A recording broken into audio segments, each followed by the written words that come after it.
Hey everybody, and welcome back to part 5 of Vector Wars strategy guide. And we can see at the moment the yellows have the dominant position with the 2 characters shielded on the table, and us sitting still with 9 characters back in hand. But you can see that we've still got some positive information here. We can see that on the bottom there, they've got a 1, and on the right there, they've got a 1. That was a sacrifice they had to make to get that ability.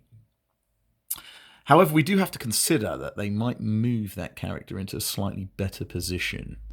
But nonetheless, we are trying to gain control of that square with the 5 credits. And at the moment, we have to ask ourselves the question, is it worth continuing the battle?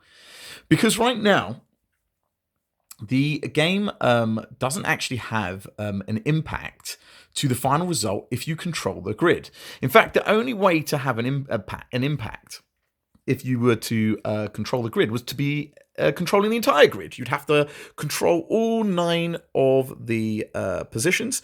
If you could do that with all your 9 of your characters, that means none had died and you'd gain control of the entire grid, then you would automatically win the game.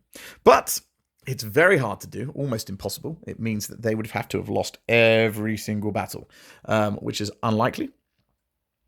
And we do have some good information here. So the question is what to do now.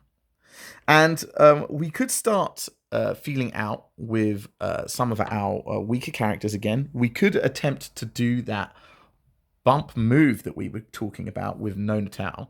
But I'm starting to think that that's not the best choice because they're going to have a 9 shielded if I move them up there, which is not great. So this is starting to get difficult. Now, one of the things that we need to realize is that every time we place a card down on the table, our time runs out. And that's because where the game ends when one of the players has finished positioning all their cards. They've got no cards in hand. Both players get the opportunity to pass. So if one player has no cards, both players get the opportunity to pass. And if both players pass, the game is over. So every time you place a card, you are in fact getting a little bit closer to the end of the game. And if you like yellows are closer to the end of the game, then we are at the moment. But we are going to consider a strong move. Now, I'm starting to think that maybe we need to give up those 5 credits to them and focus on the 2 and the 3 and look at the weaker positions that they have on the board. Specifically, the 1 slots over here. We could probably get some movement out of the top and the top, middle, and the middle space. So we're going to have a look at our players, and we're going to have a look at some of the characters that we've got.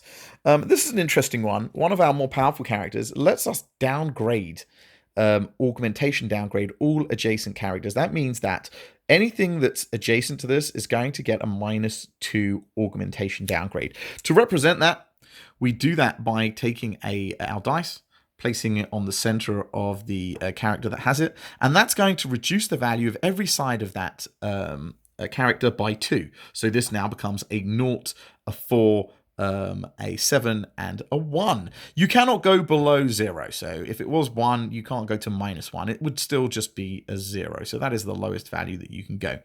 That's if we were to consider using that character. But I think what we're going to do is we're going to use a very solid Zayden Bone. Another 1-pointer, nice and cheap. And he's a soldier. We're going to bump him in here, and we are just going to flip rotate. Doing so would allow me to put a +4 on this character anywhere on any of the sides I like, and I'm going to do that here. Now, each of these slots doesn't have a meaning. They just represent the additional fortification upgrades that those characters have, but they do have only 3 slots, and if they run out, you can't place any more. So if, for example, Zayden Bone was to have all 3 of those slots filled up, then Raphael would not be able to do anything about that. So for me, I think that the yellow team's turn is going to be pretty obvious. They're going to pick up those 5 credits, those wonderful 5 credits that they're going to get there, and to get themselves out of trouble, they're going to use that other free action, which is a gravity well, moving him down here into a much stronger position. So 2 turns there for the price of 1, and you can see our new final position on the board. We'll see you again for part 6.